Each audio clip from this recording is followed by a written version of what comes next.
ഇത് പറശ്ശിനിക്കടവിലെ പുതിയൊരു ഉല്ലാസ ബോട്ടാണ്. ഒരു ഡ്രാഗണിൻ്റെ മാതൃകയിൽ ഉണ്ടാക്കിയിട്ടുണ്ട്. നല്ല ഭംഗിയുണ്ട് കാണാനായിട്ട്. ഇപ്പം ഇതുപോലത്തെ പുതിയ കുറേ ബോട്ടുകൾ ഇവിടെ വന്നിട്ടുണ്ട്.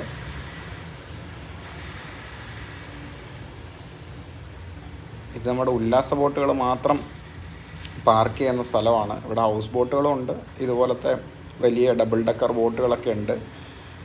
നട്ടുച്ച സമയമായതുകൊണ്ട് ട്രാവലിംഗ് കുറച്ച് കുറവാണെന്ന് തോന്നുന്നു. ഇവിടെ പോയിക്കൊണ്ടിരിക്കുന്ന ബോട്ടുകളിലും ആൾക്കാരൊക്കെ തീരെ കുറവാണ്. പറശ്ശിനിക്കടവ് വരുമ്പം തന്നെ അവിടുത്തെ ഏറ്റവും പ്രധാനപ്പെട്ട അട്രാക്ഷൻ എന്ന് പറയുന്നത് ഒന്ന് ഈ ബോട്ടിംഗ്. നമുക്ക് അമ്പലത്തിൻ്റെ മുന്നിൽ കൂടെ പോകാൻ പറ്റും വെള്ളത്തിലൂടെ.